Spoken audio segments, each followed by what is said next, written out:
I stared at my brother's text, each word searing through my chest like a fresh wound. Don't show up to Dad's 60th. You'll embarrass us all. If I see you near the venue, I'll have you escorted out. Typical Lucas, ever the loyal golden boy guarding the Reyes family image. Tonight's party at the Barton Creek Country Club was the social event of the season in Austin.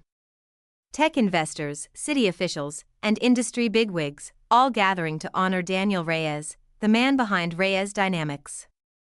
Heaven forbid they find out that the daughter he shunned wasn't the disappointment he'd painted her to be.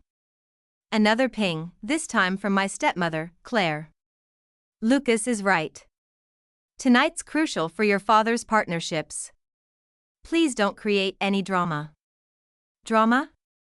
That's what they'd called it when I turned down the family's executive training track 7 years ago. I didn't want the catered path at Reyes Dynamics. Didn't want a VP title gifted like a party favor. I wanted to earn my place in the world. So, I left, and they never asked what happened after. Across my office, a plaque glinted in the sunlight, Fast Company's most disruptive founder under 35. Right beside it, a framed article from Techline Weekly, Isabella Lin and the Quantum Leap in Sustainable Energy Storage. They didn't know Isabella Lin was me. I had taken my mother's surname after college. And while they were busy mocking my rebellious phase, I was in a lab designing the breakthrough quantum cell batteries that would upend the energy sector, the same technology Reyes Dynamics was now desperate to license just to survive. My phone lit up. David Kim, COO of my company, Lintic Systems. Everything's ready. Summit Capital will announce the partnership at HSAP. Are you sure you want to reveal yourself tonight? I glanced at the invitation, still on my desk, with its embossed lettering and dramatic flair, a celebration of Daniel Reyes, visionary, builder, father. Yes, I replied, my voice steady. It's time. David chuckled. Oh, and Olivia Summit said your presence was personally requested. Apparently, your father's been begging for a meeting with the Lintic CEO for months. He smiled. Of course, he had. The electric energy market had left his firm behind. He needed my designs to stay afloat. I slipped into a sleek black dress, elegant but understated, no designer logos. Around my neck, I clasped a small silver moon pendant, my mother's, the only piece of family I'd ever carried with me. Tonight, the entire city would watch as the unknown CEO their beloved Daniel Reyes had spent months trying to impress stepped onto the stage, and I wouldn't need to say a word. She'd given it to me before she passed, back when I was still the daughter my father bragged about at conferences and holiday dinners. Follow your heart, Isabella, Mom had whispered, tucking the silver pendant into my palm, even if it leads you far from where others say you should go. The Barton Creek Country Club shimmered ahead as my car rolled to a stop at the valet station. Inside, the event was already in full swing, chandeliers glinting above Austin's elite, laughter spilling over clinking glasses, and a massive banner stretched across the ballroom entrance, Happy 60th Birthday, Daniel Reyes. At the check-in table stood Lucas's wife, Rachel, looking regal and alert with her ever-present clipboard. Her expression froze the moment she spotted me stepping out of the car. Isabella, she stammered, flustered. You can't just walk in. Lucas specifically, good evening, Mrs. Reyes, I interrupted with calm precision. I believe you'll find I'm on the guest list. Olivia Summit's office called ahead. You'll want to check your tablet. Her fingers flew across the screen. Wait, yes, you're listed. Mr. Summit said he specifically requested, how did you, but I was already inside. Same marble floors, same orchestrated laughs, same air of quiet competition. It was the world I had abandoned, and it hadn't changed a bit. Claire stood near the bar, her voice bright as she showed off a new diamond cuff. My half-sister Madison clung to a 20-something hedge fund analyst, eyes wide with admiration. Lucas saw me next. His face fell into a scowl as he stalked toward me. What part of stay away didn't you get? Lovely to see you, too, Lucas, I said evenly. It's a beautiful party. Security's coming, he muttered through clenched teeth. You have 60 seconds to leave. Don't humiliate yourself. I glanced at my watch. Actually, I think you'll find Mr. Summit will be here in 30 seconds, and he asked that I be here for the announcement. Confusion clouded his face. Summit? What could James Summit possibly want with you? Right on cue, the atmosphere in the room shifted. Conversations faltered. Heads turned. A hush rolled through the crowd like a wave. James Summit had arrived. At 65, Summit didn't need to shout or swagger. His presence alone silenced the room. His investment firm, Summit Capital, was the stuff of legends. Tonight, everyone knew he was about to unveil a major partnership. My father practically sprinted to greet him, hand extended like a man hoping to claim the spotlight. James, so glad you made it. Let's talk inside.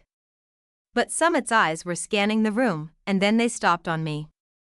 Ah, there she is. A beat of silence, sharp and absolute. James brushed past my father without a second glance, walking directly toward me. Or should I say, Miss Reyes, he said, offering his hand with a smile. It's an honor to finally meet in person. You could have heard a champagne bubble burst. Claire's cocktail glass dipped. Madison blinked. Lucas looked like he'd swallow glass. And my father turned ghost pale. Lucas's mouth opened, but no words came. The threat of calling security was long forgotten. I don't understand, my father finally muttered. He turned to James Summit with disbelief. You know Isabella? James smiled, the corners of his eyes crinkling with amusement. Know her, Daniel? Your daughter is one of the most brilliant innovators in the industry today. He paused, then looked around at the shell-shocked faces. Though, judging by the room's reaction, I'm guessing no one here realized that Isabella Lynn and Isabella Reyes are the same person. The silence shattered, literally, as Claire dropped her champagne flute. It exploded across the marble like a gunshot.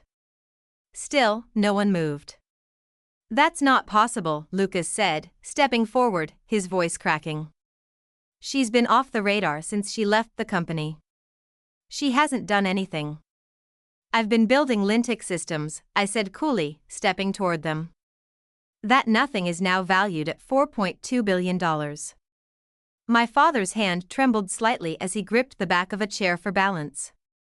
Lynn, the quantum battery tech company everyone's been trying to, that's right, I said, meeting his eyes. The elusive CEO you've been chasing, the technology that could save Reyes Dynamics from collapse. You raised her. James gave a polite cough. Speaking of which, shall we proceed with the announcement? Wait, my father held up his hand. What announcement? I took a step forward, letting the weight of the moment settle. Summit Capital is entering a strategic partnership with Lintic Systems, I said clearly. Together, we're acquiring a controlling interest in Reyes Dynamics.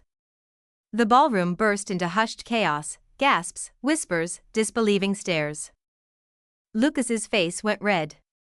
You can't do this. This is our company. Actually, James interjected smoothly, we can, and we are. He turned to the crowd. Lintic's technology is a generation ahead of anything on the market. Every major manufacturer wants in. But Miss Reyes here, she insisted her family's company be given the first opportunity, a courtesy, not an obligation. Claire pushed forward now, her voice sharp.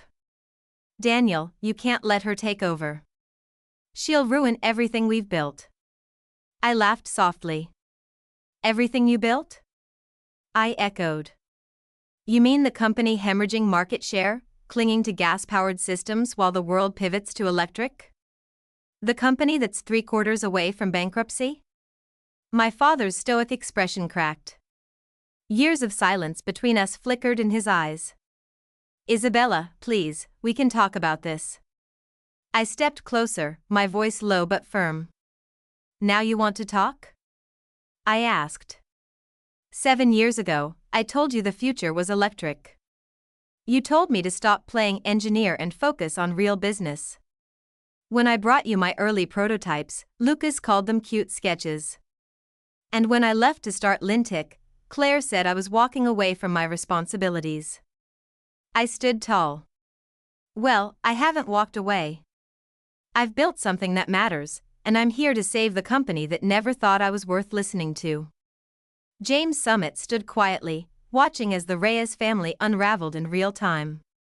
The undercurrents of pride, denial, and long-buried resentment weren't lost on him. The time for talking was 7 years ago, I said calmly, eyes locked on my father. Right now, it's about saving what's left of Reyes dynamics. I let the silence linger. You need Lintic's technology, and I'm offering it. The only real question is whether you can accept that the daughter you dismissed is now your only way out. Madison, who had been unusually silent behind Claire, suddenly spoke up, voice uncertain. But all those times we invited you to family dinners, events, and you always said you were busy.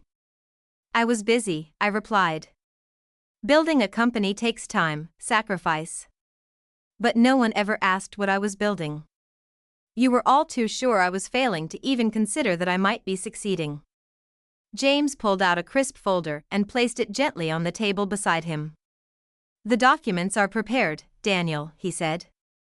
Lintic Systems will acquire a 60% controlling stake in Reyes Dynamics. I continued, clear and unwavering. I'll step in as CEO and begin implementing our electric vehicle roadmap across all divisions. We start production in 6 months. My father looked dazed. And if I refuse? He asked quietly. Then Summit and I will offer our tech to your competitors, I said without hesitation. And they'll be thrilled to take it. Lucas grabbed his arm. Dad, you can't be serious. Be quiet, Lucas. The sharpness in Daniel Reyes's voice cut through the air like a blade. Everyone froze. Then he turned to me, really looked at me for the first time in years. The battery tech, it's really yours? He asked, voice softer. I nodded and pulled out my phone, tapping into Lintic's internal system. Dozens of patent filings, prototype schematics, and registered IPs lit up the screen, every cell design, every energy modulation protocol, every cooling circuit. I met his eyes. While you were pitying me for leaving, I was reshaping the industry from the ground up. He took the phone with shaking hands. I watched as his expression shifted, confusion, then awe, then something heavier, the weight of realization. His eyes brimmed with tears. Save it, I said gently but firmly. We'll talk about the past later. Right now, I need to know, are you ready to listen to your so-called embarrassment of a daughter? James Summit stepped forward again, holding out a pen. The room stilled. Even the string quartet had stopped playing. With hands that trembled, my father signed the contract. Behind him, Claire's sharp gasp was audible. Lucas's fists clenched in fury before he turned and stormed out, dragging Rachel behind him. Madison simply stared at me as if seeing me for the first time. Ladies and gentlemen, Summit announced to the stunned room, please join me in welcoming the new CEO of Reyes Lintic Industries, Miss Isabella Reyes. The applause was slow, uncertain, but it was there. Beside me, my father stood in stunned silence. Claire's perfectly composed face was cracking, but I didn't look at her. Instead, I touched the silver crescent moon at my collarbone, my mother's. She had told me to follow my heart, and I had, all the way to this moment. It had brought me full circle, not as the obedient daughter they once hoped I'd become, but as the woman they never saw coming. Later that night, as the party dwindled into soft music and clinking glasses, I stood alone on the terrace, watching the Texas hills fade into the dark horizon. My father found me there, his footsteps slow and hesitant behind me. That night, you laughed, he said quietly, stopping a few feet away. You tried to show me your designs. I wouldn't even look at them. I didn't turn. No, I replied, you wouldn't. There was a long pause before he spoke again. I was wrong about everything. When I finally turned to face him, I saw not the titan of industry who had once dismissed me, but a man who had at last seen his own reflection clearly. "Can you ever forgive me?" he asked. I looked down, my fingers brushing the silver crescent moon at my neck, my mother's pendant, the symbol of all the choices I'd made, of the distance, the pain, the determination. "It depends, Dad," I said gently. "Are you ready to learn from your daughter?" He met my gaze and nodded. "Teach me." Sometimes the greatest revenge isn't about proving others wrong. It's about proving yourself right. And once in a rare while, it even comes with a second chance to rebuild something broken, but on your own terms. The next morning, I stepped through the glass doors of what was once Reyes Dynamics. The new logo above the entrance now read Reyes Lintic Industries. As I walked the main corridor, I passed the old company slogan, still mounted on the wall in gleaming steel letters, "Driving Tomorrow's Future." By next week, it would be replaced with something truer: "Innovation runs in the family." Lucas's nameplate had already been removed. Claire's tastefully pretentious art installations were gone. The space felt lighter somehow, like the weight of years had finally been lifted. In my new office, formerly my father's, sunlight streamed across the desk. There, waiting for me, was a neatly wrapped package. Inside, nestled in soft tissue paper, was an old, weathered engineering textbook, my mother's. A sticky note marked a page near the back, her handwriting still so familiar after all these years, "For Isabella, who will change the world her own way." And I had, not with permission, not with praise, but with vision, grit, and the quiet fire of a daughter who refused to be small, just not the way anyone had expected. If you've made it this far into my story, thank you for listening to the parts that were too painful to say out loud for years.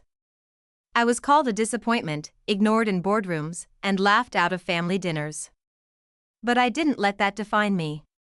I kept building, learning, pushing, even when no one believed in me. If you've ever felt dismissed by the people who should have supported you most, I hope my story reminds you, you don't need permission to become who you're meant to be. You only need your vision, your conviction, and the courage to take one step at a time. So, I want to hear from you. What did this story make you feel? Have you ever been in a room where no one saw your worth until it was too late? Leave a comment for me. I'll read every single one. Your words matter. Your voice matters. And if you've had to walk your path alone, too, then maybe we're not so alone after all. And here's my advice: don't wait for recognition. Build anyway. Grow anyway. The applause might come years later or never at all. But the legacy you create, that's yours forever. Support those around you who are daring to do things differently.